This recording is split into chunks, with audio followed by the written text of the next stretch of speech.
where we talk about all things local wisdom in real estate and in life. This is my co host, Dawn Bailey. How's it going? It's going. Happy 2023. 2023. Are we in the future? I think you used to read books and they would like talk about this year, and now we're I mean, in the year. yeah, I didn't see this year coming, but I'm very excited. I'm Yeah. excited about 2023.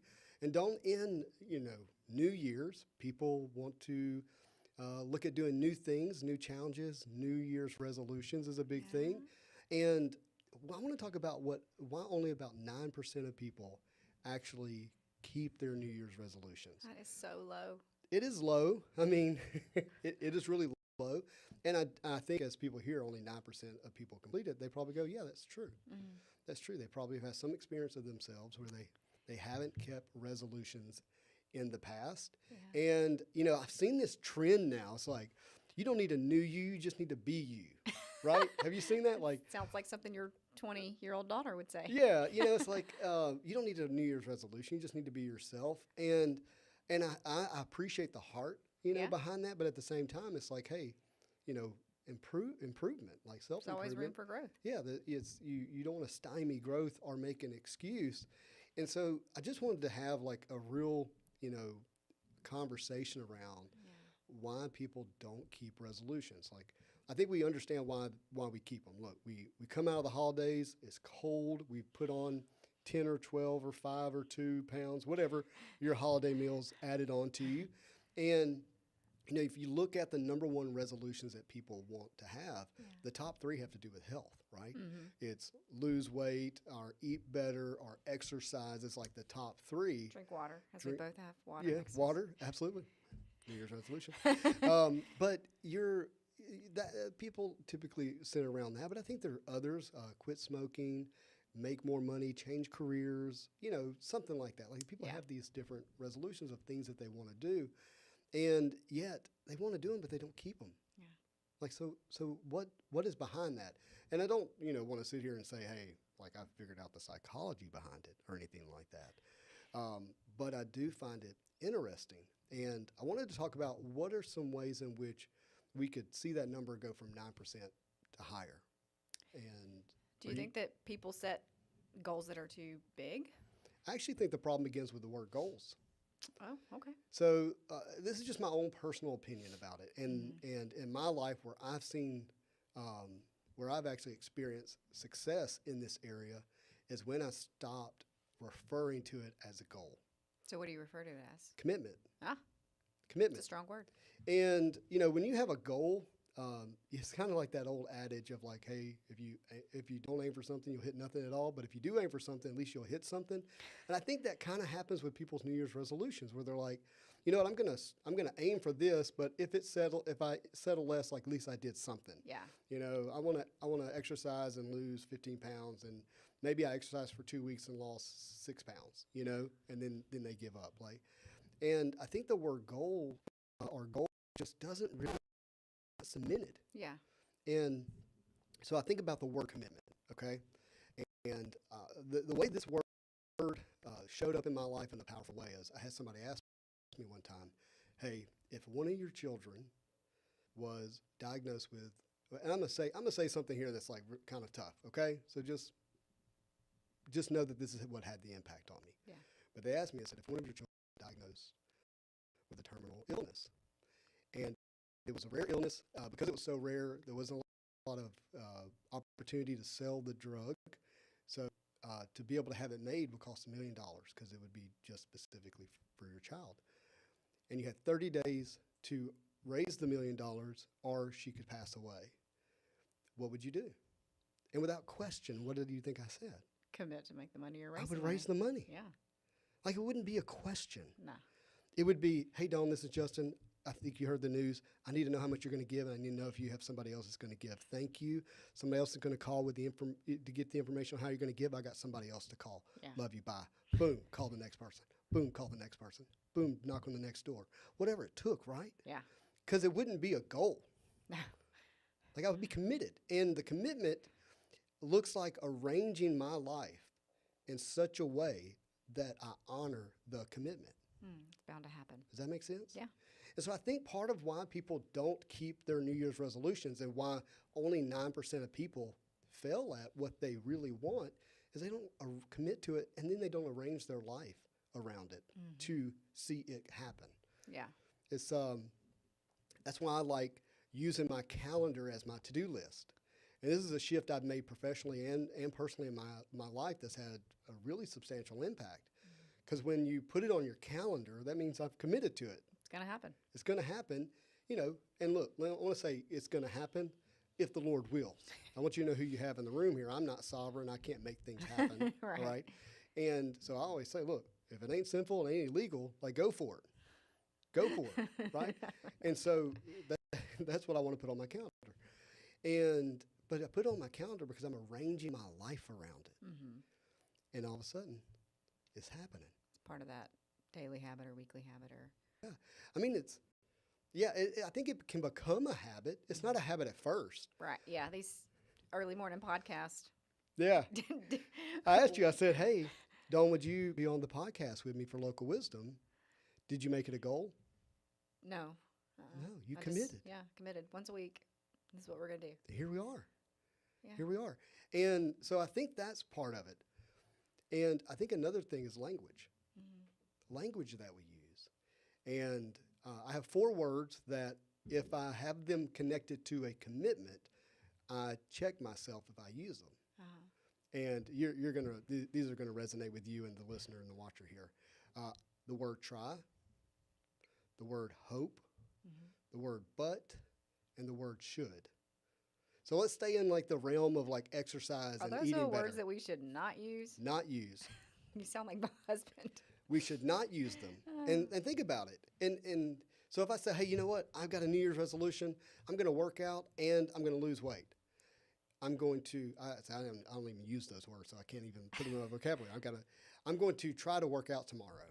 How do you hear that? Well, I've said this before in group text when they say I'm going to try to come tomorrow. Well, that means you're not coming. Yeah. Like there's no commitment there. What did Yoda say? He said, do or do not. There is no try.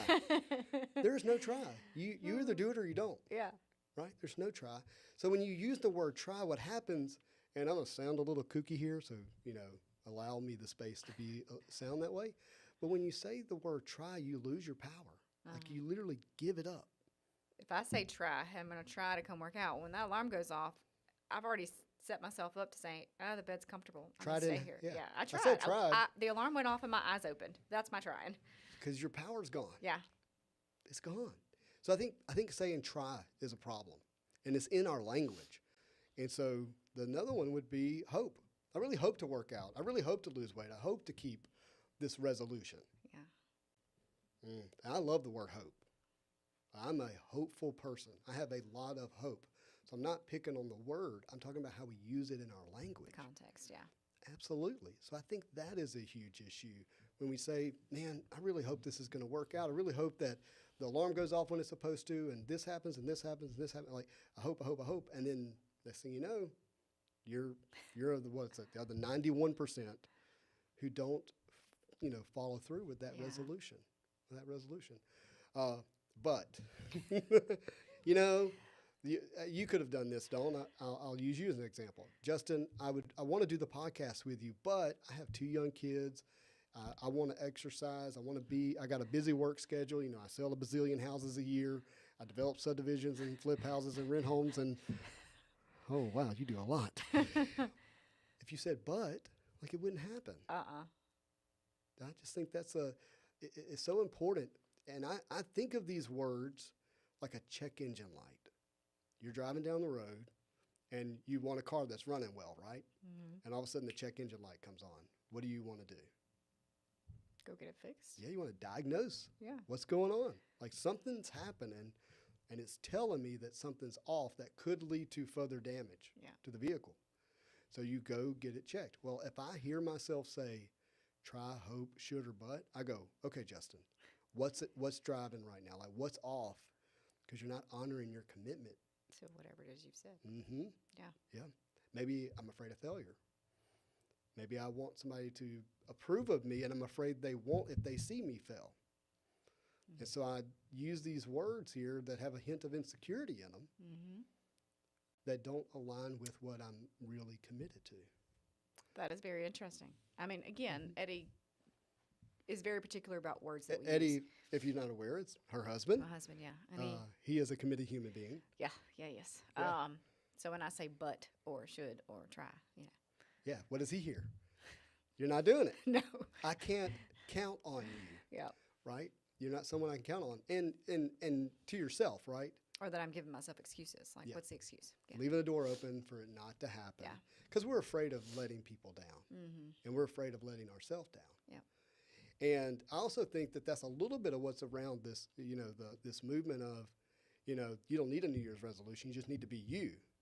Well, it's because we don't want to deal with the fact that we might let ourselves down to some degree. I could see that. Yeah. Yeah. And look, I'm painting with a broad brush, and I'm not trying to hit everyone. There's exceptions for sure. The other one is should, right? I should work out. I should lose weight. Man, this is really good. I Pretty really sure like I've heard sleep. you say that in the past. Yeah. And again, it's you're giving away your power, and you're not honoring yourself and your commitment. And so what would be the opposite of those 4 words? And I think the opposite of those would be really like declaring. I am. I am. It's on the calendar. Mm-hmm. If the Lord wills, it's going to happen. Yeah. Now, I'm saying all this, and I will tell you, so for me, when I was, and I'm going to let everybody know what I'm doing this year that is like a New Year's resolution for me. And I was like, I'm on vacation, which is sacred for me when I can actually get one, and actually get one at home. That was unique, because normally I take time off and go out of town and be busy. Yeah. So this was actually the holidays. I was going to be at home. So I was like, first day is going to be the first work day. And for us, that started January 3rd on Tuesday. Mm-hmm. I set my alarm for 5:15 in the morning. Do you know when I woke up? 7:45 a.m. I have no idea what happened. I literally never, ever heard an alarm clock. Now, to be fair, we had a tornado. Jamie and I were in the tub the night before. Yeah. And no then sleep. there was a really big sporting event thing that happened that had a lot of people scared and nervous Right. and praying and up late at night. And all that was real. It happened. And it wasn't that I didn't want to get up. Like, I really did. But I don't know that I prepared myself, like, mentally that night. Yeah. Like, before I went to bed, hey, yes, it's only 5 hours tonight. It wasn't what you thought it was going to be, but it is enough. Yeah. It is enough, and you're going to wake up. I didn't do that. So I failed day one. And here I am talking about being a committed person. And I woke up and I was like, I don't know what happened, but I'm going to now rearrange again. Like, I'm going to figure this out. Mm-hmm. I am committed. So it doesn't mean like I'm going to be perfect. Yeah. Does that make sense? There's room for error. There's room for error because if we're not able to forgive ourselves, Give grace. to have grace, that's a much better word. Thank you. If we're not able to have some grace with ourselves, then we're not going to be able to have grace with others, Mm-hmm. and that is going to be the reason we don't move forward. Yes, I agree with that. And so I've looked at like self-improvement in the sense of like a resolution or being committed to something as a mountain without a top. So you're hiking up the mountain, but you never arrive.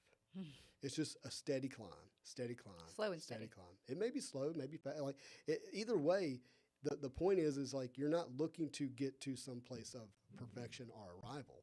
It's just climbing. Yeah. It's just climbing, and that allows me to have some grace with myself to realize, okay, I don't know. Like, I woke up and looked at my phone. I'm like, did I set PM instead of AM? Which was not true. I just never, my brain never took in those sounds and said, arise. It just didn't happen. But at the same time, like, it's like, hey, a little bit of grace. So now day one's tomorrow. Yeah. And that's what. So what I'm doing is the Miracle Morning. Have you heard of the Miracle Morning? I haven't. The Miracle Morning is by Hal Elrod. It's a great book. Bestseller. It's many people have been benefited from his book, and just a quick synopsis of that book. He was in a place of financial failure, marital failure, and then physical failure. He was in a really bad wreck, and his life was he was around a bunch of life coaches and things like that. And as he was recovering, he's like, man, everything's in shambles. Here I am, and I think he was a professional coach at the time. I can't say for sure. but he was aware of a lot of professional coaches. He said, well, what are they doing? And he took basically the 6 things that they were teaching, like various people, and put them all in 1 hour in the morning. And he calls it lifesavers. And I'm going to use the word savers as an acronym. So silence, affirmation, visualizations, exercise, reading, and scribing, which is writing. So it's 6 things. And so I wake up 1 hour early and I do those 6 things. And that's what I'm committed to. And I've committed to do that for 30 days, period. Regardless of day, regardless of what happens, get up an hour earlier than I normally do and do those 6 things. And I've literally have it on my calendar. Yeah. Like it's there. I've told my whole family, I've told my employees, I've told everybody, hey, be aware, all these people that are stakeholders in my life, this is what I'm going to be doing. Yeah. So they hold you accountable. They hold me accountable. Yeah.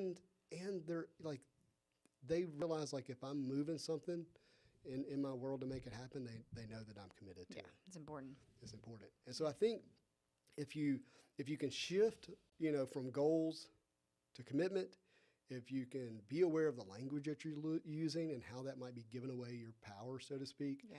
If you put it on your calendar, like you schedule it in your life rather than hope that it happens, or plan like it might happen, like really like schedule it, like you go into a doctor's appointment. You don't miss those. You don't miss them because it's on the calendar, right? So it treated in that vein. I really think that you would see that 91% failure rate really start to decrease. I think that's great advice. I think that makes sense. I need to do that. Awesome. Well, this is Local Wisdom and all things real estate and life. We've hit the life, but for those who are listening in Northeast Louisiana, I want to go over the 2022 sales from last year. Yep. You got those, Dole? I do. So in 2022, all across the board, all parishes, was 2,419 residential sales. Okay. So last year was a tough year in real estate. Well, the second half. Yeah, so it was actually great until the end. Yeah. It was still on the rise or plateaued even a little bit, but after it had been up and then it dropped, all in conjunction with interest rates, along with some other things, inflation and all this kind of stuff. What did we see in 2021 or 2022? So we have some comparison of what happened in 2022. Yeah, so 2021 was 2,829 sales, and then, which is 400. And then 2020 was 2,593. Is this all site-built residential houses, or is all transactions? I just did residential. I didn't narrow it down to. So this may include site-built. lots and things of that nature. Right. Yeah. Okay. And even though like 400 is a huge drop, okay, in an area of our MLS board. Yeah. But when you consider most of that 400 was actually in the last 6 months, it feels like 800. Yeah. I think just the way people experience the drop, that's true. And, so, looking at that happening, and as we move into 2023, the truth is, and or some optimism that you might have, is before 2020, the number every year was around 2,300. Yeah. 2,300. So in a sense, like we're getting back to normal still with a slight uptick. And we're not talking about sales prices. We're talking our values. That's a whole nother conversation. We're talking about number of transactions. Yeah. And like I said, that was all inclusive. I didn't narrow it down by whether it was a lot or a mobile home or just residential only. Yeah. So I think you're still going to see this number of transactions or more. And part of the problem, as we saw, is we had a housing supply issue. So that reduces the number of transactions when you have not enough, right? And so I think 2023, we're going to deal with higher interest rates. Yeah, but we have listings that weren't showing, October to December that, that are showing, and they're higher priced houses. So just this past week, getting out of the holidays, so it's moving. I will tell you, now I'm committed to it, but the first few days of the year have been really good for us. Yeah. And I'm very, very grateful for that. Yeah. Very grateful. So I'm excited about 2023. It was tough to feel that 400 reduction in number of total transactions as someone who wants to, because if I have, 10%, 12% market share, when it drops 400, I drop with it a pretty good bit, right? Yeah. So we certainly felt it in our office, but we're committed to see 2023 be a good year for everyone in the area. So, well, Dawn, been a great episode. Thank you. Thanks. Good Awesome. luck on your 1 hour miracle. Miracle Morning. Miracle Morning. And everybody, I am creating a Facebook page called the Monroe Miracle Morning. Oh, okay. If you want to learn more about it, you can join the Facebook page, and you'll have all the information you need to learn about the Miracle Morning by Hal Elrod. Sounds like a Lord of the Rings name. It does, yeah. Hal Elrod. That's a great name. All right. Thanks, Dawn. Really appreciate you. Thanks. Everybody, thank you for watching. Welcome. Everybody, thank you for watching and listening to another podcast of Local Wisdom. As always, I hope you have a marvelous day.